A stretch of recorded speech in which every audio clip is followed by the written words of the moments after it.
Die BG, also Berufsgenossenschaft, hat uns geprüft. Bleibt also unbedingt dran, wenn ihr wissen wollt, ob sie uns haben.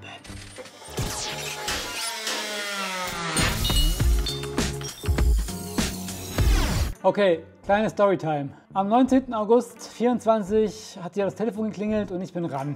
Wer angerufen hat? Die VBG, also die Verwaltungsberufsgenossenschaft. Hallo? Wer ist da? Die VBG.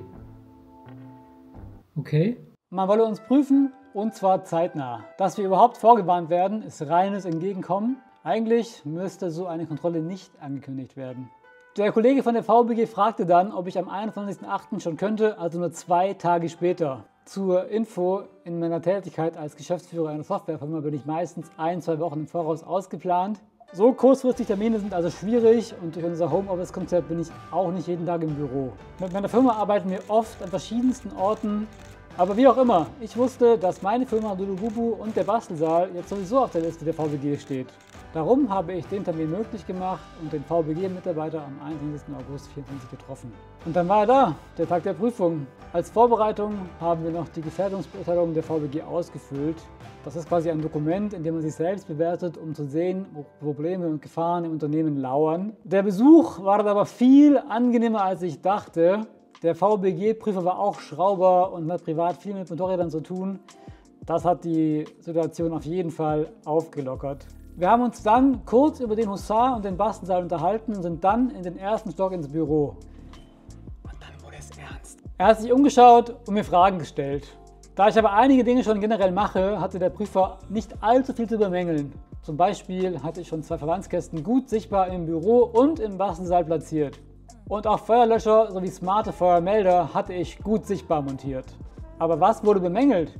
Insgesamt hatte das Schreiben letztlich 7 Punkte. Punkt 4 war auf jeden Fall der teuerste. Der erste Punkt war, dass wir keine Fachkraft für Arbeitssicherheit definiert haben. Bei unserer Betriebsgröße, übrigens 10 Mitarbeiter, ist das aber nicht notwendig. Es reicht aus, wenn ich eine Selbstschulung im Portal der VBG mache. Als zweiter Punkt war genannt, dass wir keinen Betriebsarzt haben. Aber wie auch schon beim ersten Punkt ist das bei unserer Betriebsgröße nicht notwendig und war ebenfalls von der Selbstschulung im Portal der VBG abgedeckt. Als dritten Punkt wurde bemängelt, dass ich meine Mitarbeiter nicht über Sicherheit und Gesundheit bei der Arbeit unterwiesen habe.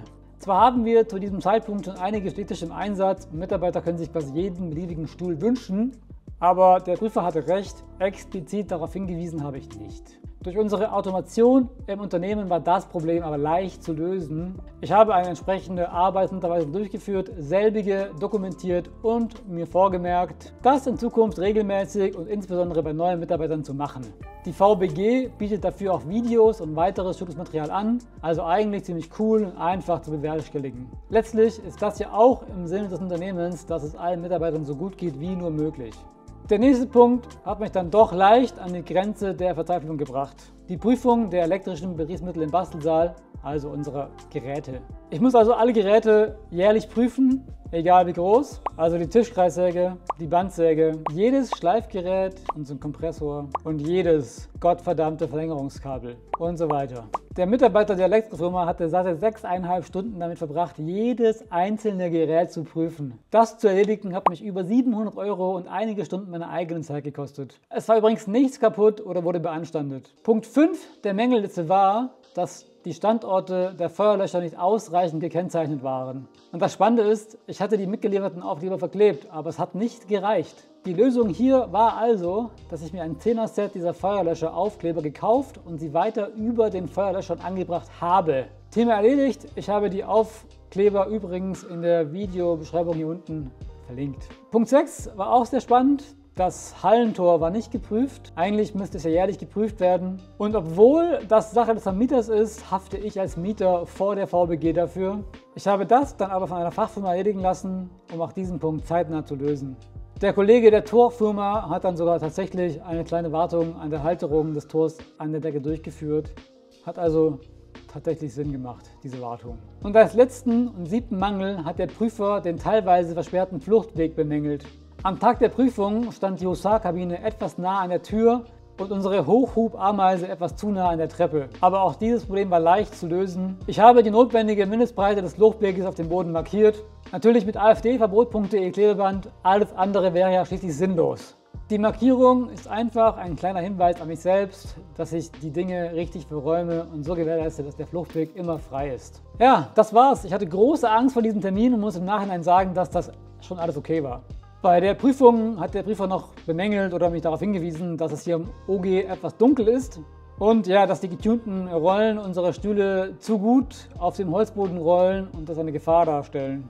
Also die Gefahr ist dann, dass man aufsteht, der Stuhl dann unbemerkt wegrollt und man sich dann anschließend wieder ins Leere setzt. Das Thema mit der Beleuchtung habe ich mir übrigens auch zu Herzen genommen, ein paar Rahmen vorbereitet und anschließend gemeinsam mit Felix 3 LEDs montiert. Auch dieses Upgrade war wirklich sinnvoll und der Aufenthalt im Büro ist jetzt deutlich angenehmer. Danke Felix fürs Helfen mit der Montage der Lampen. Übrigens habe ich im Kontext dieser Prüfung auch einen Schornsteinfegermeister unsere Amazon Feuerlöscher durch wirklich gute Feuerlöscher ersetzen lassen. Von den Gesamtkosten hatte ich darum folgende Ausgaben: 322,37 € für die Feuerlöscher, 687,05 € für die Elektroprüfung, 124,95 € für die Torprüfung, 134,85 € für die Deckenlampen. Also insgesamt 1.269,22 € für mehr Sicherheit im Bastelsaal und unserem Büro. Ich bin wirklich zufrieden, die VBG hat auf jeden Fall eine Daseinsberechtigung und das Feedback hat mein Büro zu einem noch besseren Ort gemacht. Darum bin ich glücklich, diese Erfahrung gemacht zu haben und freue mich, dass wir jetzt alle Prozesse eingeführt haben. Das heißt, wir können Anforderungen der VBG auch in Zukunft problemlos erfüllen. Ja, ich hoffe, ich konnte euch in diesem Video etwas die Angst vor der VBG oder generell der Berufsgenossenschaft nehmen. Die Kollegen und Kolleginnen machen auch nur ihre Arbeit und letztlich ist ihr Ziel nur, dass euer Arbeitsplatz möglichst sicher und gesund ist. Und was ist bitte besser als gesunde und zufriedene Mitarbeiter? Hattet ihr schon Kontakt mit der Berufsgenossenschaft? Schreibt es mir unbedingt in die Kommentare. Ich bin wirklich gespannt. Das war's mit diesem Video. Lasst doch unbedingt ein Abo da. Ich freue mich auf jeden Fall von euch zu lesen. Und wisst ihr, was man mit super coolen Rollen an so Berufsschulen auch machen kann? Man kann super geil aus so einem Video rausrollen.